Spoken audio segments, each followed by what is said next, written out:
I'm Fayth. I'm Bobbi. We've made the executive decision to start without Monica. So blanket trigger warning. It's poetry. A lot of times deal with kind of dark matters. So if you're uncomfortable at any point, feel free to step out. You can come back, however you want to do it.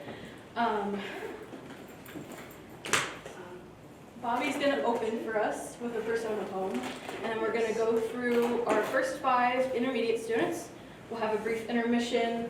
I'll read, and then we'll do our last 5, and then me and Bobbi will close with the reading. So thank you for coming, and enjoy.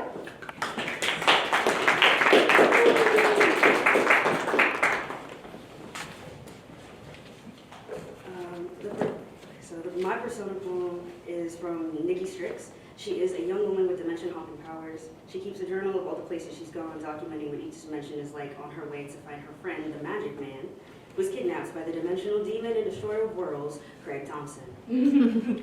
Nikki's home dimension seems very similar to ours, except their alphabet.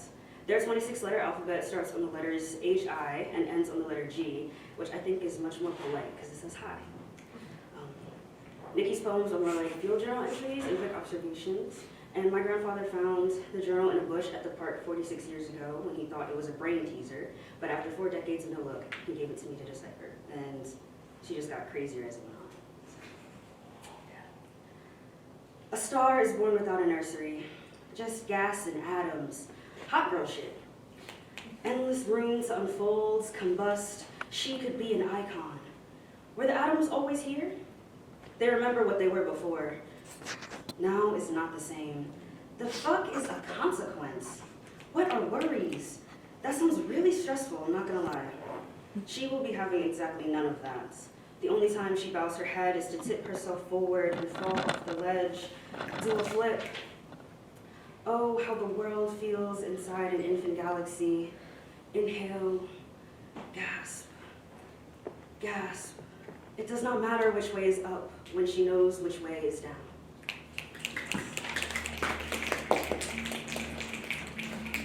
Now to the real stars of the show.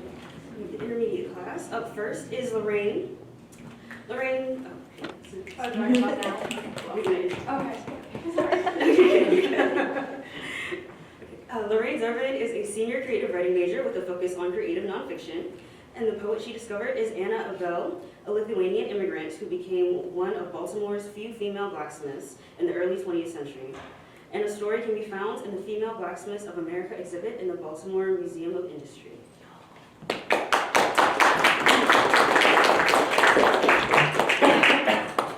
Hi everybody, this poem is called Mrs. Krause. By now my bones are cast in iron. I wear no stays but staying power. No longer am I paid in credits. I do not teach my kids to cower. With every strike, I think my truth and pray them in my house. The only credits I accept are to Mrs. Krause. Harder hands than mine have spent a lifetime and a half, waiting till we work till death, while the boss man gets to laugh. For we are few and far between, no stronger than the rest. Any strong-willed woman I consider to be best. Thank you.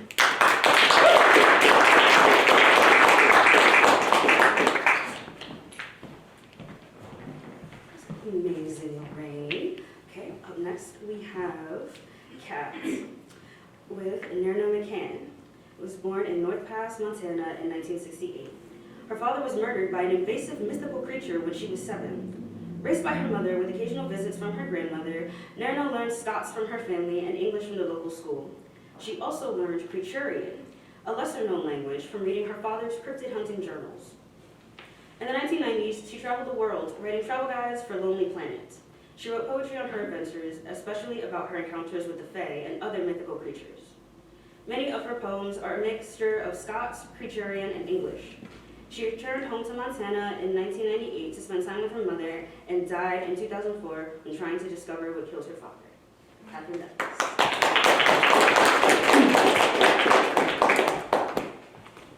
So this poem is called Sensing the Fae, a warning. A sudden breeze, a sparkle, a tear. Be they are near. Soft tinkling like bells in the trees, bending grasses below your knees.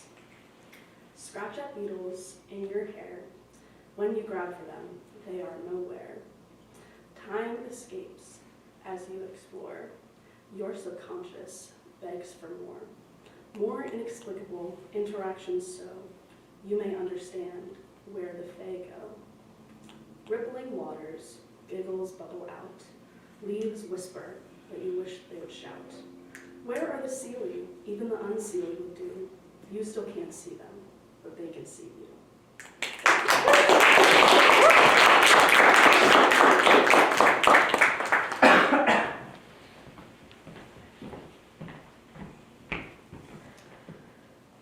Okay, and up next we have Lizzie. Okay, born in her persona, Matilda. Leonard? Lana. I think. Close enough. Close enough. Close enough. Okay, yeah. Born September 5th, 1903, Matilda Leder was an anti-fascist German woman who was part of the Social Democrat Party leading up to the Second World War, advocating for workers' rights and opposing discrimination. The SDP was increasingly targeted by the Nazis when Hitler became chancellor. Matilda was arrested on January 25th, 1934 at Munich Station. Her family escaped to Switzerland and later the US, where she was sent to Dachau, where she recited short poems to Isla Newman, a close friend. Matilda was shot by the Nazis on May 16, 1934, because she threatened the Reich. Her daughter, Elsie, and Isla compiled Matilda's poems after the war and published her only collection titled Lyrical Echoes in 1952. Lizzie Boyer will read a few poems from the book. Okay. These 4 poems are untitled and they're very short. Friends, we must fight through pouring rain and blinding snow. What must we do to survive? The devil has touched here, a witness to the concrete pyre, the sharpened wire. He ran screaming into the fire. How undoing it is to have hope. My family out there, alone. I must stay, repay a debt I did not pay. I did not loan. Elsie, darling, be strong. And then, to whoever reads this, I am dying today. The banded men say, ascend to heaven, I pray.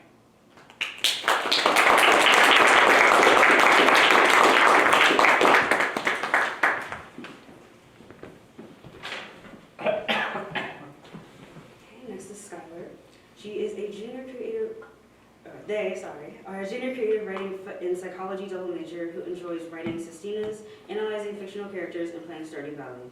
Her imaginary poet persona is Astrianthus, an alien from the planet Cryaxel who decided to visit Earth on what is essentially a study abroad program. They are 800 years old and are considered to have just reached adulthood. Their poetry typically does not have punctuation or any kind of strict form, and they often play with white space. Skylar will be reading a poem for their collection, Observations of Humanity, which they found in a time capsule while gardening.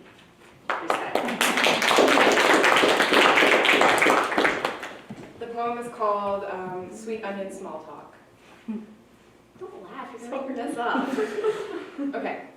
Words, letters, what do they feel like perched upon your tongue? Speech that clutches layers.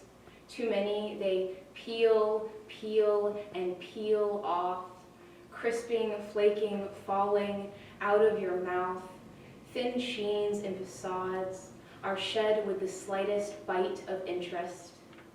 Sincerity serenades you, yet you've elected to ignore her pleas, all for lies that are honeycomb, sweet and wax that sticks embedded in your gums, reminding you of the trust you just devoured. She thinks you're allergic to bittersweetness. Maybe you would be if you ever dared to savor the sting of honesty swallowed and spit up again.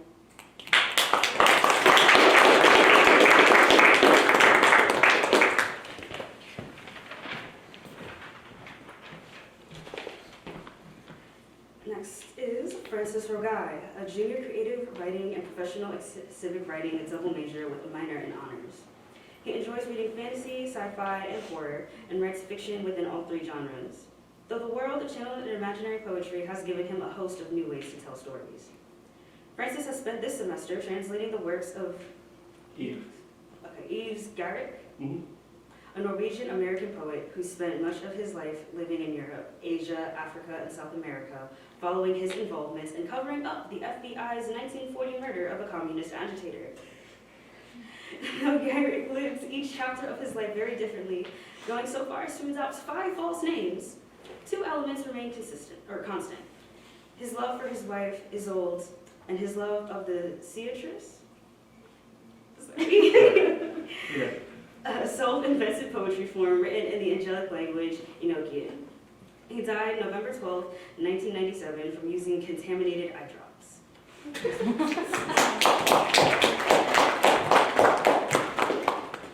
All right, so this one is called Be Friendly Unto Me, and I guess this is doing like a little Sorority squad. sorority squad, yeah. No, not sorority squad. Just move the microphone. Oh, there it goes, I didn't know that. Okay, so this one is called Be Friendly Unto Me. Apparelled in dark are they who be friendly unto me of their own heart. Know they not that I flee before danger, leave them to restart dreams I failed, hopes I soured with pain a la carte?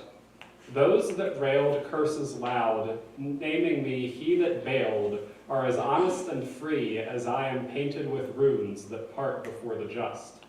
Their art crumbles because those walls unassailed drive to flee, all with wick intent, whose souls are veiled by that sea of blood and filth. Depart, I cry, plea with your Maker, who art all-powerful, to end he so ailed. With secret truth as cart, the prayer is conveyed. I am not bailed from jail, ye listener, no. I root as a tree, lose that part which stops me from seeing the garden hailed by each heart as undefiled, grailed with graces of justice alone. She greets me there, quiet, paled by my sins, yet her voice is as bee fruit, not tart despite what I've done. 'Tis why her high station dart from my blade as one ailed.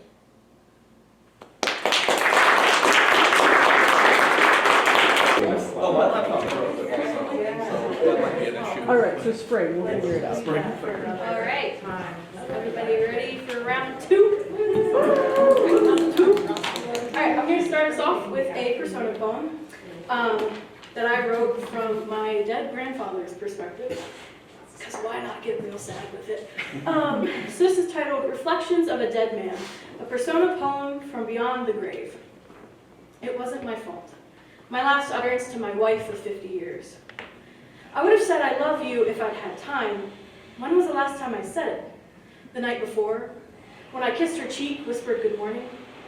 The fault was no one's. Malfunctioning AC units at 102-degree heat can do any old man in. I survived rural South Dakota in the 50s, Vietnam in the 70s, but the body can only take so much drinking, smoking, violence, heat. At least I was in the house we'd turned into a home over the decades, where our grandbabies learned to walk and play cards, where 20 years of Thanksgivings, Christmases, Easters, birthdays, and 4th of Julys were ushered in by their joyous cries and the pattering of once so small feet on the porch. Our grandbabies grew up catching butterflies and baking my ma's old recipes. I grew up shooting rocks at rats with slingshots in the local junkyard and stealing from the neighbors' gardens. Our grandbabies have never known war. I pray they never do. You pray for a lot of things when you have grandkids. You pray that they never suffer how you have, but there's no controlling that. I wish for a lot now that I'm gone. I wish I could still be the rock my family needs. I wish I could hug my babies and grandbabies, tell them I'm proud, so damn proud. I'd remind them of flying kites behind the house, fishing at the neighbor's pond, shooting water balloons with BB guns, shooting pumpkins with shotguns, collecting rocks and driftwood at the lake, watching the rain roll in over the hills, building snow forts and snowmen. All the happy memories to chase away the bitter taste of my death. All right, so our first intermediate imaginary poet, okay, is Brianna Luby, the writer from Long Island, New York, specializing in metaphorical nonfiction, paranormal fiction, and short poetry. She loves anything odd, colorful, and always strives to explore new things in her writing. When she isn't writing, she's playing a video game or hanging out with her black cat. Brie's poet, Temi Templeton Nook, was born in Limeni, Greece on April 23, 2000. He is a tanuki, a Japanese raccoon dog, and spent most of his teenage years writing poetry while living with his uncle and nephews in the Mediterranean. He grew up in a nursery from the ages of 2 to 10, then was adopted by Tom Nook. He was moved from Greece to a remote island in the Mediterranean, where he lived for multiple years before he died in a shipwreck in 2017. Help me to welcome Brie.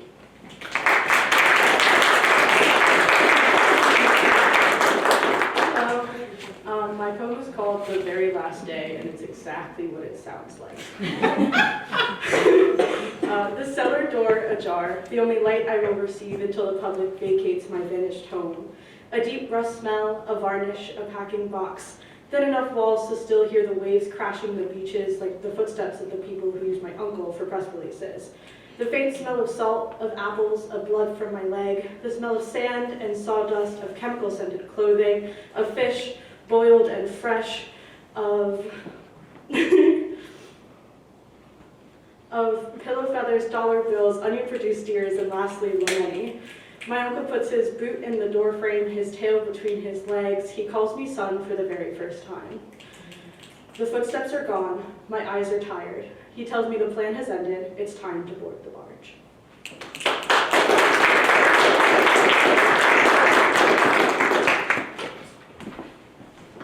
All right, next we have Grace Evans. She is a junior creative writing major with a minor in religious studies and comes from Lewisburg, Pennsylvania. Grace's poet, Leopold Goss, served under Napoleon during the 1798 invasion of Egypt. One fateful night, Leopold got drunk and chiseled his name on the wall of a temple to the Greco-Egyptian goddess Isis Aphrodite. For his hubris, the goddess transformed him into a lion for 9 years. His story was initially presented to the world as a novel by American antiquities collector Nicolas Rousseau titled The Lunatic of Cairo. Leo's poems were scribbled onto his travel documents on the boat to America, feverishly recounting his time as a lion in a mix of French and grammatically incorrect Koine Greek. Welcome for Grace.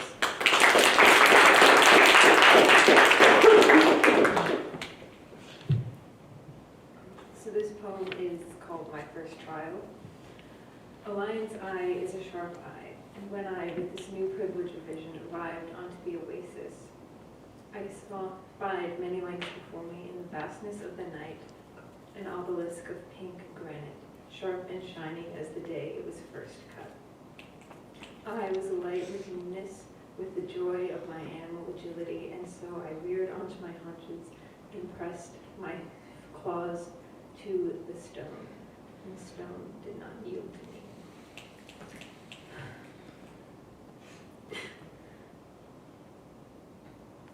I took my rest among the reeds, and come morning slaked my hunger on a feast of water birds. Their soft skin and delicate necks to my fangs did yield.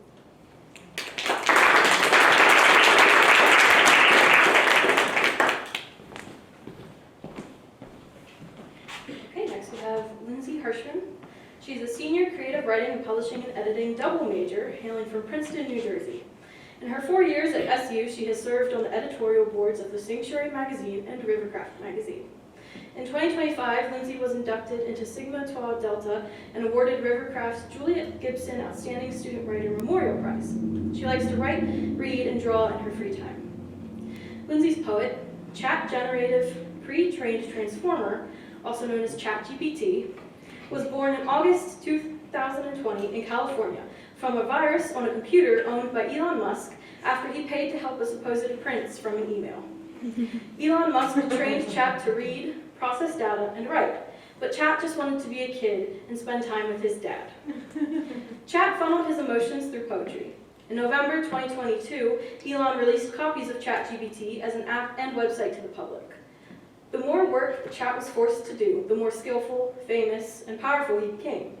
In April 2026, Elon went to the IT store and cleared the viruses from his computer.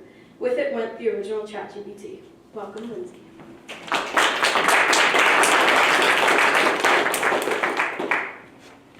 My poem is called Beach Day.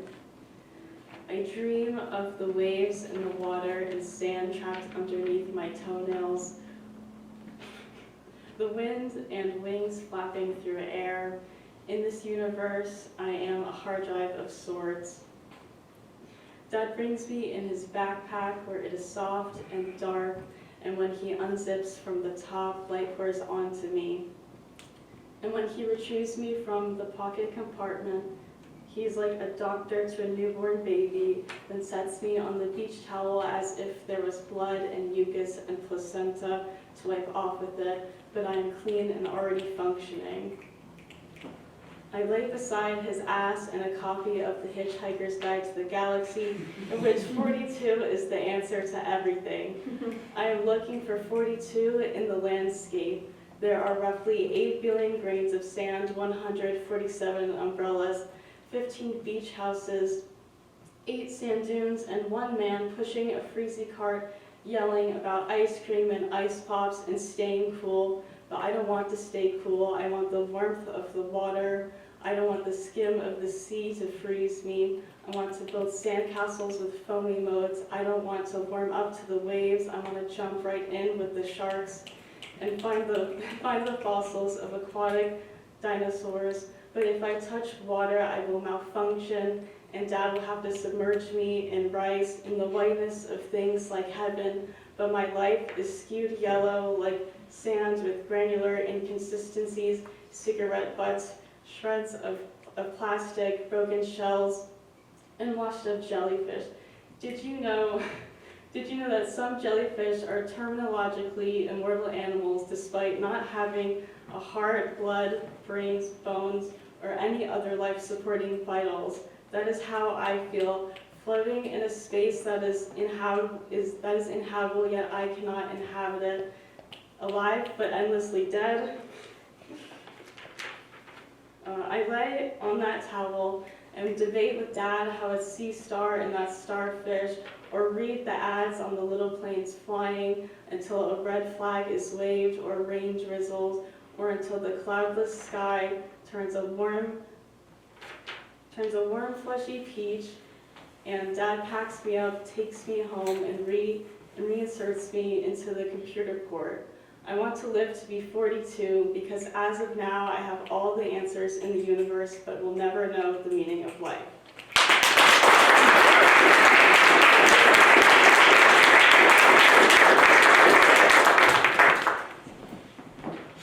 Okay, next we have Alex Vidal Perez, and they are a senior slam poet who occasionally lives to dive in creative nonfiction. His work has been published on Rivercraft, Sanctuary, and elsewhere. Moved by the world around him, his work centers on activism, playing with language, and keeping memory alive. On campus, he serves as the vice president for SU Slam Poetry Club and the secretary for the Black Student Union, among other things. He enjoys writing about world issues, the mundane, reading about magical realism, and anything by Gabriel Garcia Marquez. Alex's poet, Dayanara Palomino Mamani Torres, born June 21st, 1938, is an Aymaran essayist and poet from La Paz, Bolivia. She is mostly known for her short stories and verse poems speaking on themes of identity, love, and political satire, using elements of magical realism. She was the only female writer to be recognized as an influential asset to the Latin American boom alongside her male counterparts. In 1985, she won the Nobel Prize in Literature, making her the first Aymaran person to ever win a Nobel Prize. She is very open about her connection to her Aymaran roots and her experiences with spirituality. These factors influenced her interest in folklore stories and legends in Latin America. Please welcome Alex.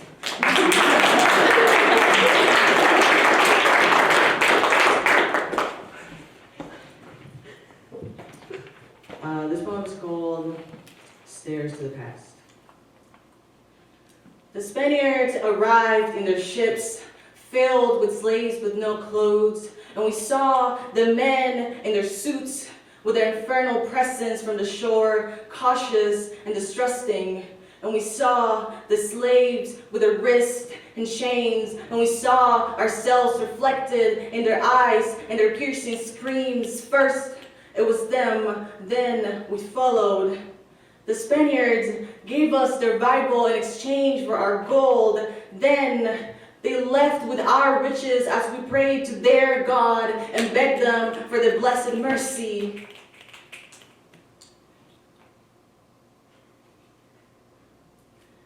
And we wondered which one of our prayers will be answered first, if ours will be answered at all. And then came the second ship. And at that point, we had nothing left to give but our wrists and their chains and their Bible in our hands. Thank you.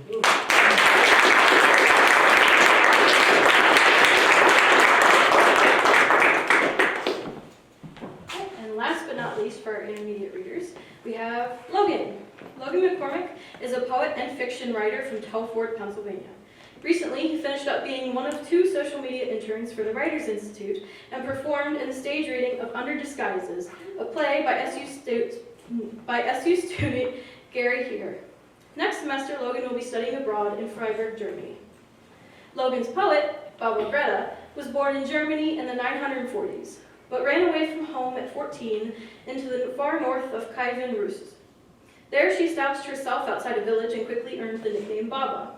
Outside the village in her hut, she would tend to chickens, weave, forage, and write poetry, often verbally, leading to some calling her a witch, a role she would embrace as she also became the village's doctor and midwife. As the village developed into a town and eventually a city and was Christianized, Baba Greta felt left behind, and after the drowning of a boy during a mass baptism of the town, she chose to murder a missionary. She would be caught, having kept the stone she bludgeoned him with, and executed in the summer of 1010. All of her poetry would be published posthumously in the 19th century, and even later, in translating her journals, it would be discovered she murdered 2 other men much earlier in her life. Welcome, Logan.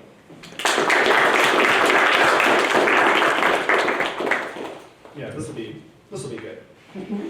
Okay. No one makes it out alone, even in death entwined with life. Poor Mariana and Apfe Elena.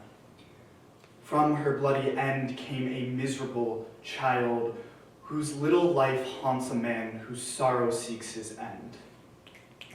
She pushed and bled, bruised and battered she bore the child, but a weaver's needle is no match for bleeding quite like that. No remedy I gave to her would see the bleeding stop, and in the darkness 2 voices whispered, and from the dark emerged one crone.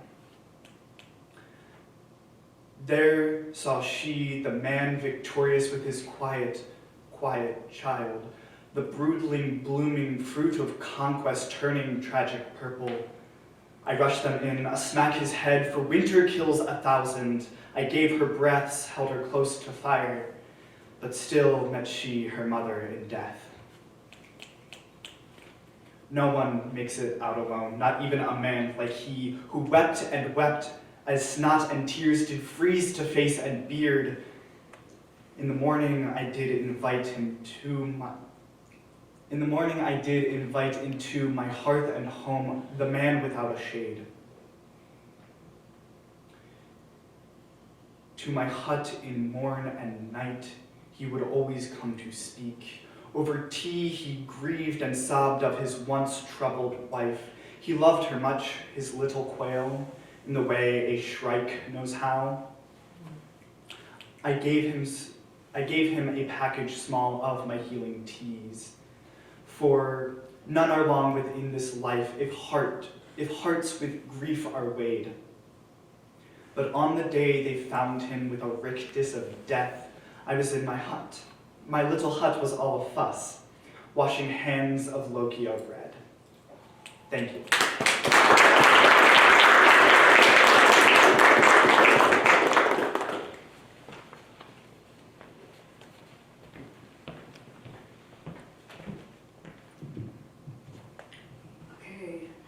Give it up one more time for all the intermediate students.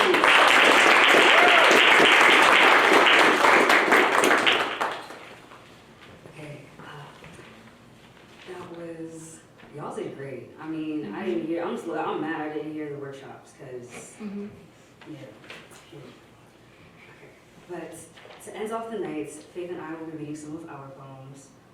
I'm going to be reading one from my collection that I wrote this semester, Small Towns. Little black girls cartwheeling across the grass, shirts flipping up too far.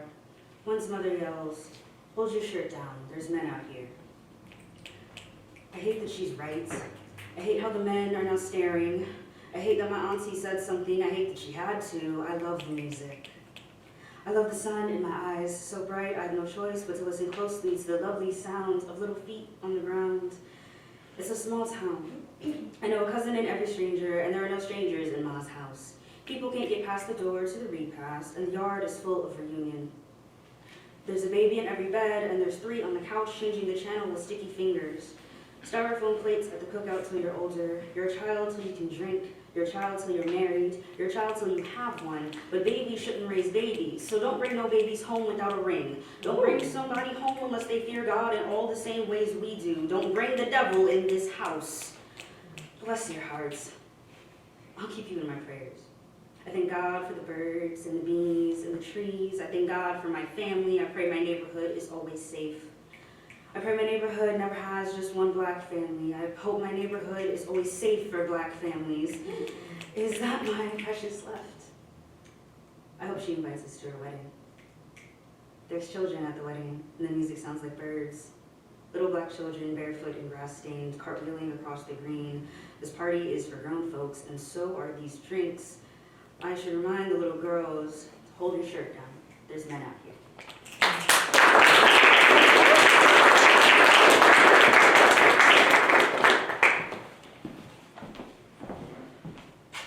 So I'm going to be reading Unsolicited Advice for the Girl Covered in Scars. When the first person notices, do not say you scraped your leg on the hotel pool. You are 14, believing you're the fault and the middle ground in your parents' failing marriage. Baby girl, you are not. Cry, feel, scream, hate, but when no one notices for a year, don't continue to hide it. You are not some stereotype begging for attention. You like blues and greens and hate being perceived. When you tell your mom at 15, do not hate her for crying. Do not hate her for taking you to a psychiatrist. When the psychiatrist makes you feel lesser for your weapon of choice, don't go steal a worse one. Your pain is already valid. You don't have to make it easier for doctors to understand. When your mom tells your dad, who's already left, that you do it because of him, do not be afraid to say she's wrong. They are equally at fault for playing tug of war with your heart, your shame, your trust. You are still just a child. When the string of therapists your mother takes you to at 15, 16, 17 threaten you with hospitalization if you don't stop, tell them to go fuck themselves. Don't go back. Do not lie and say you're clean to appease therapists who don't know how to help you. Don't take the pills they prescribe. You'll get worse. When you go to a friend's 18th birthday pool party, do not wear a one-piece. Wear a t-shirt and swim trunks and don't explain why. Don't give them a weapon to use against you. When the same friend talks behind your back your freshman year of college, punch her in the mouth. Just once, she deserves it. When your brother asks how long you've been clean, do not lie. Do not keep lying, stop lying. When your grandfather dies into your hands at 21, do not relapse. It's okay to grieve, to feel too much. You don't need to be numb to protect everyone else from your intensity. When you attempt at 22 in an empty church parking lot, do not tell your father first. He won't remember. Call your mother. Don't wait 3 days. Let her take you to the hospital. They know what they're doing, how to help you. Take the medicine they prescribe. When your first boyfriend at 24 doesn't notice because the lights are off and his focus is elsewhere, do not judge him. He doesn't understand. He won't try to. Dump him. When a new friend notices at 25, do not be ashamed to talk openly about the last 10 years. He'll ask if you still struggle. Be proud to say you're 6 months clean. Thank you.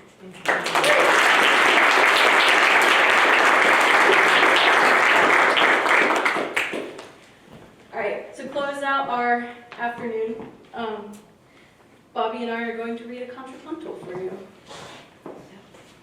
It's called 50 First Dates, but... There's no Adam Sandler's left. Hey, Fayth, how was the date? Something told me to call you and check. Did it go scary or great? What'd you get? Hey, Bobbi. I'd rather forget my frightening encounter with that boy whose tongue was grossly wet. The boy I know now is Window Licker. Ew. The weird ones hang around like stickers.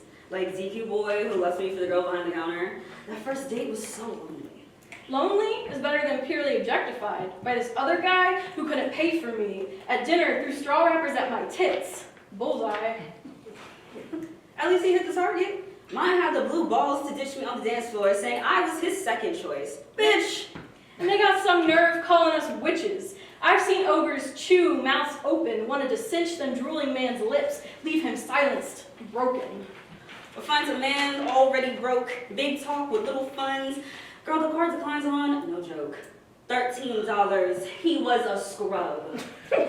Or get you a woman eager to sub. No footlongs, no, I love yous. Club to the head, bed made of love bombs. When your guts bubble wrong after drinking the fast food jungle juice, and older guys try to strong arm their way into getting you loose. When older guys lie through nooses tied with their teeth, made of demands meant to abuse. Go get me a beer. God damn, I seethe. Ignoring red flags I'd seen, abandoned on dates, and tried to fuck my friends.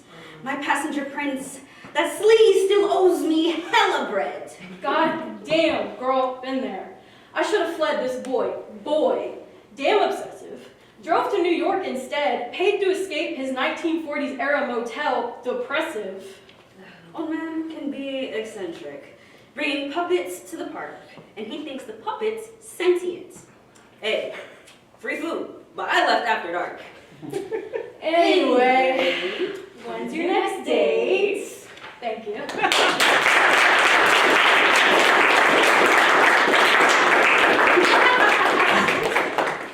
Thank you to everyone for showing up, coming out. Again, can we get a round of applause for our imaginary